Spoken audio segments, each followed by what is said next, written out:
Hello, everybody. This is Martin Morgan with Repair Shop Websites, and I want to thank you for joining us for this webinar, Marketing Like a Multi-Million-Dollar Shop Without Spending $1,000,000. That can be a scary concept, marketing like a multi-million-dollar shop, because it sounds painfully expensive. But while it's true that giant corporations spend a ton of money on marketing, that's not what sets them apart from their competitors. What really sets them apart is their understanding of what makes them great to their customers, and their relentless focus on reinforcing that message over and over again, not for years, but for decades. Here are a couple of examples. Rice Krispies promotes itself based on the sound of the cereal as you eat it. Snap, crackle, pop. It's a key part of the experience, and they know their customers connect with that sound. So that's the motto they've used since the 1930s.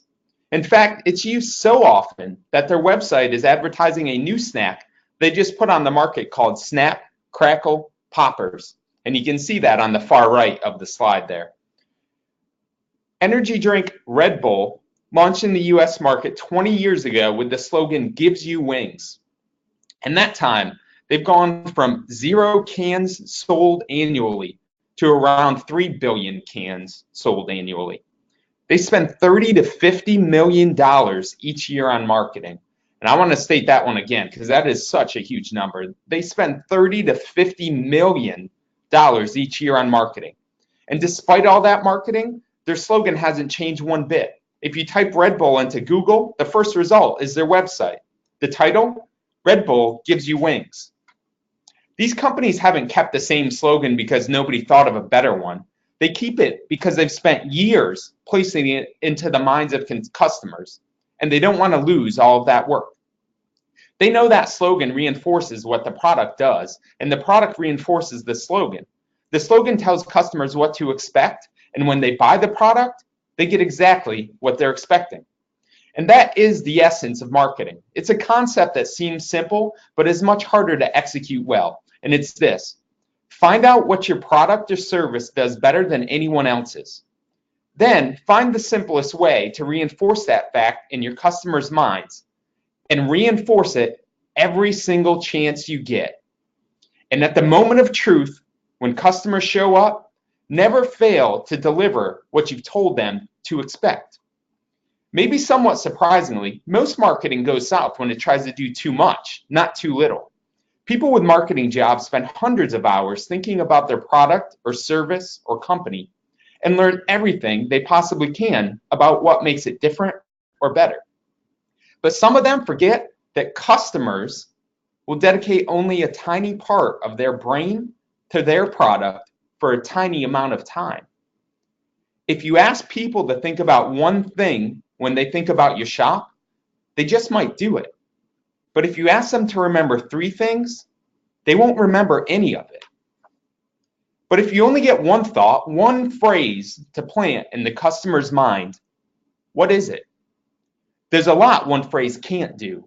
It can't appeal to everyone, and that's okay. It also can't explain every single service you offer, and that's okay too. To make a restaurant analogy, you don't need them to remember the whole menu. You only need them to remember that they like the food. The base of your marketing message, the part that's communicated in every piece of material you distribute, just needs to tell the customers you want the most why they're going to like your shop. This leads to the 6 questions that every business has to answer in order to know what value they're providing their customers. If you don't write anything else down during this webinar, write these 6 questions down. If you can answer these 6 questions, you've laid the groundwork for growing your business profitably. And that first question, who is your market? Remember, unless you're the only shop in town, you're not going to appeal to everyone. What type of customers prefer your shop?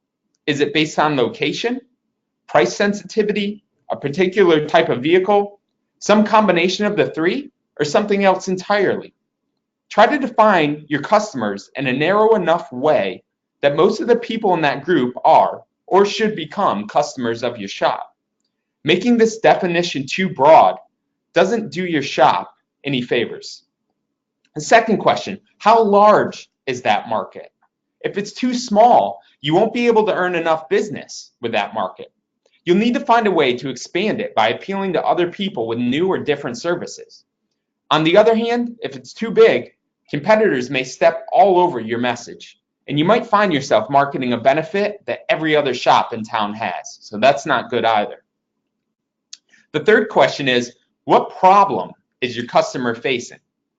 This one's a bit more complicated than it seems. You might say that your customers need their vehicle repaired, but for the vast majority of people in the United States, that's not really a problem. There are hundreds of thousands of repair shops in the US. Their problem is more likely to be that they don't know who to trust to fix their vehicle. It might be that they have no idea how much it should cost, and they're worried they're going to be taken advantage of. It could also be that getting the vehicle repaired stresses them out because they don't know how much of a hassle it's going to be to get to work and back while it's in the shop, but they assume it's going to be a big one. And for some customers, the problem is that they're stranded on the side of the interstate. Cars are going by them as fast as 70 miles an hour, and they want out of that situation as fast as they can. So that seems fairly simple. The odds are that you can handle some of these problems better than others. If you're near the interstate and you have a 24-hour towing service, your shop's probably pretty good at that last one. Did your service writer excel at talking customers through repairs and giving them plenty of options? If so, you can probably help people that are worried about being taken advantage of. Do you have a shuttle service, or do you work with a nearby car rental service? If so, you can help customers that don't want to deal with the logistics of not having their car. The problems you're best at solving do a great job of helping you define your market. Your problem also has to be an actual problem. That's why the fourth question is here. What pain does the problem cause? You might say the customers need a clean place to stay while they wait for their vehicles. But what percentage of your customers wait while their vehicle's being repaired? And how many of those are really all that concerned with how clean or comfortable your waiting room is? You might say a customer's problem is that they need their vehicle fixed and you're the only shop on this side of town. But does that customer really care that they might have to drive to the other side of town? It's not that either of these aren't valid pain points for many customers. They are, but make sure that you don't assume it's a pain point for everyone that might potentially come to your shop. Again, assuming you have a larger market than you actually do have doesn't do you any favors when you're planning on how to market your shop. Question number 5 is, what is your solution to this problem? Does the customer believe it solves their problem? And that's a critical point there. Does the customer believe it solves their problem? This is important. You thinking it solves the customer's problem isn't enough. They need to tell you that it solved their problem. If you're trying to be the best shop in town at helping the customer feel like they're not being ripped off, they need to tell you that they feel like they can trust you. If you want to be the best at getting people out of the road after a wreck, the customer needs to believe that you helped them quickly, that you were sympathetic, and got them to a better place, both physically and mentally. Whatever their immediate problem is, you need to solve it. And other than fixing the car correctly, solving this other problem is probably the single most important thing you'll accomplish. In fact, if you can't solve their more immediate problem, they're not going to be happy with you, even if you knock the vehicle repair out of the park. If you've made it this far, you've accomplished a lot, but you still don't have a way to profit. That's because there might be a dozen other shops near you that are marketing to the same customers with the same problem, and they might be offering the same solution. That leads directly to question number 6. What is different and better about your solution compared to other shops? Whatever you're offering has to be different in some way that's actually important to the customer, and that's what's important to remember. It's got to be important to the customer. I mentioned one way to differentiate in the solution section. You could simply be better at solving the customer's immediate needs in some way they can quantify. In today's world, the easiest way to quantify quality is with online reviews. Most customers that look online for a shop will take a look at their reviews on at least one site, and many of them probably multiple sites. They aren't going to go somewhere that's consistently getting trashed by former customers. Another way to differentiate your shop is to offer the lowest price. In fact, price is a customer's ultimate tiebreaker. If nobody has given a consumer a compelling reason to select one shop over another, they'll just pick the one with the lowest price. And that's one of the important points here. If nobody has given them a compelling reason to select one shop over the other. So you want to make sure you're giving them a reason. But that's not to say that price is a good differentiator to have. For an independent auto repair shop, price is one of the worst differentiators you can have. That's because you can't make much money and still offer the lowest price unless you're such a large company that you can do everything more cheaply than anyone else. The good news is that there are a number of potential differentiators, but whatever differentiator you pick, make sure that it matters to customers.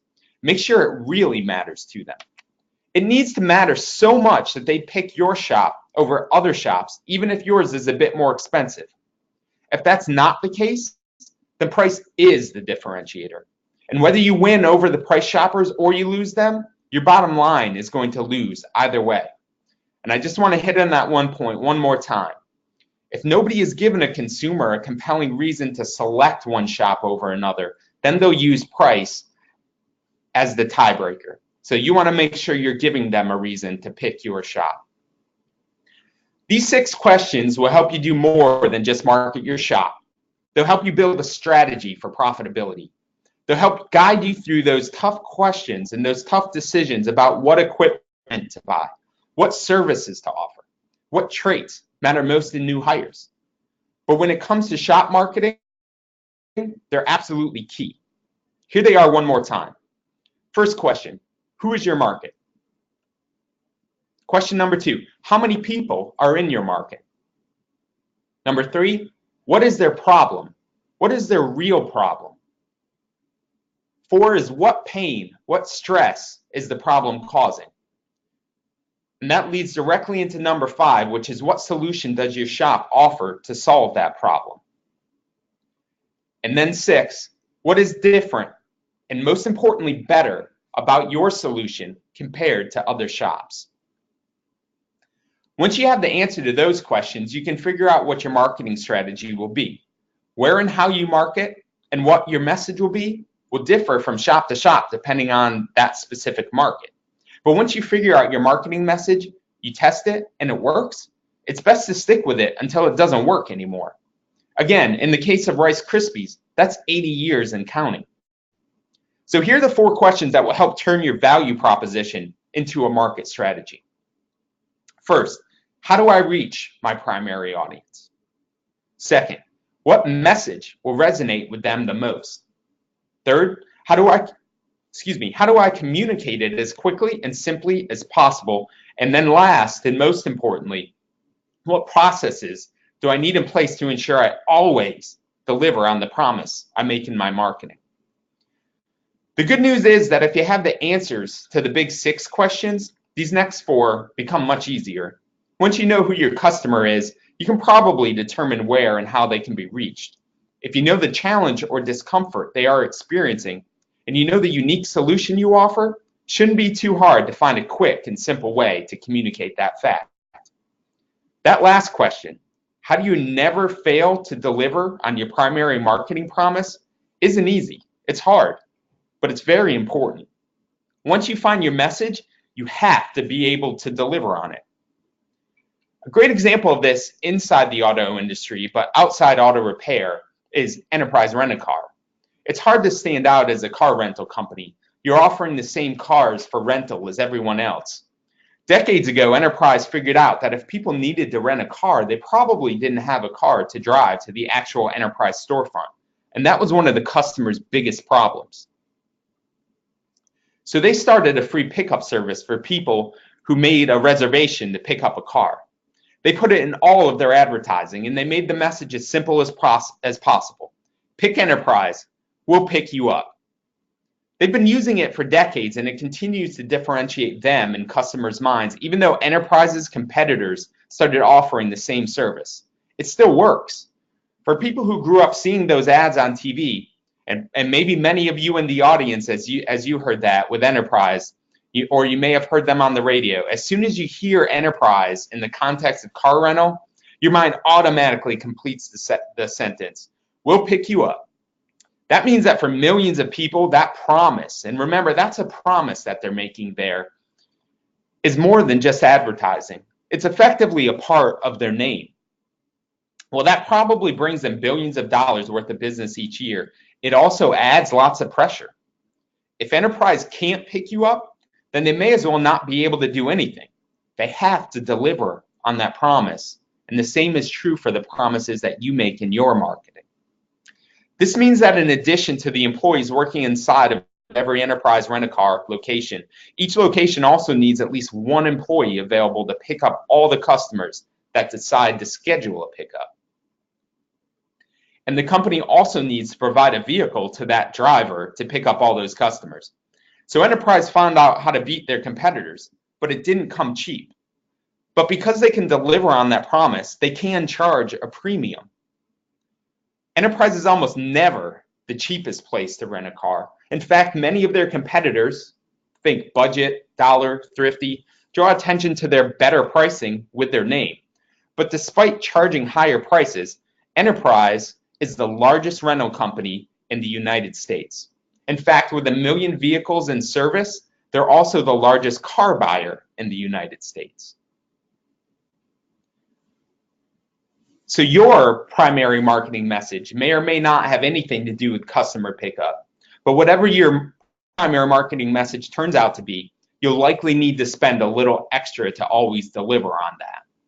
For instance, if your message is nice shop, nice people, then you'll need to invest in keeping both the waiting room and the shop floor clean. That may mean that the front desk staff will need to tidy up the waiting area and clean the bathrooms multiple times per day. It also means the shop floor will need to be returned to the same clean state at the end of each day. Finally, and this is really important as well, customer service skills will be important whether you're hiring service writers, technicians, or other shop staff. All of these things have a cost. But if they differentiate your shop in a way that customers really care about, you'll learn all of that and more. You'll earn all of that and more by bringing in customers who are willing to pay more. But again, if you're going to say nice shop, nice people, you have to make sure that you have a really nice shop and that all your people are very nice and treat customers well. So to wrap up the key topics from today, to market like a multi-million-dollar company, you don't need $1 million marketing budget. You do need to have a really good understanding of the value you provide. And you get that by answering the big 6 questions as accurately as they can. And one more time, those are: who is your market? How many people are in that market? What is their problem? What pain do customers feel as a result of that problem? What solution does your shop offer to the problem? What is different and better? Again, most importantly, better about your solution compared to other shops. You don't need a perfectly produced video ad playing on TV every night. You do need an easy to remember phrase that explains what makes you better than any other shop in the area for your customers, those customers that you are specifically trying to get in your shop. And you need to put it everywhere in your market. That includes your shop sign, inside your shop, on your invoices, if you have business cards, regular cards, postcards, anything that you're using to show your shop, you want to make sure you've got that phrase on there, that slogan, if you want to consider it something like a slogan. You also don't need a giant list of reasons why you're the best shop.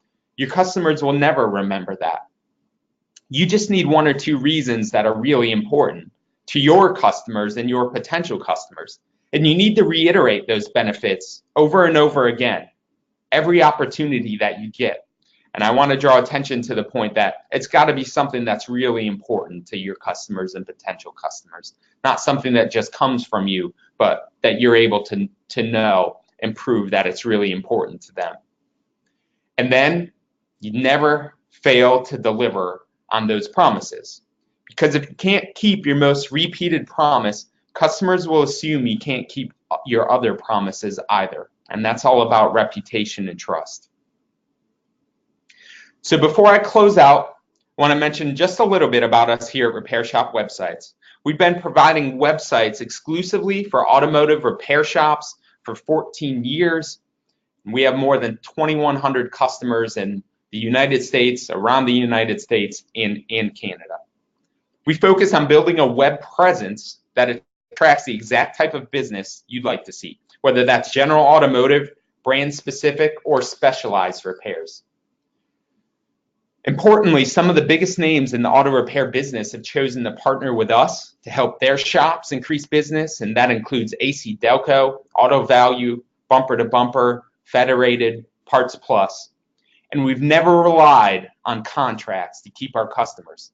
We rely on our customer service. And you can call as much as you'd like or ask for as many changes as you'd like to your site at no added charge. I hope this webinar has been helpful for you as you look for ways to increase your car count and improve your profit margins. If you have any questions, and I certainly really mean this, please reach out to me. I've included my email address as well as my phone number. I'm always happy to talk to shop owners about some of these marketing challenges, some of these marketing issues that as they come up. So if there was anything that you heard on here that you have additional questions about, or if there's other things related to marketing that you might have questions about, please feel free to reach out to me. I always enjoy those discussions. Again, I want to thank you for participating, for listening to the webinar. Please feel free to reach out with any questions, and hope that you have a very good day.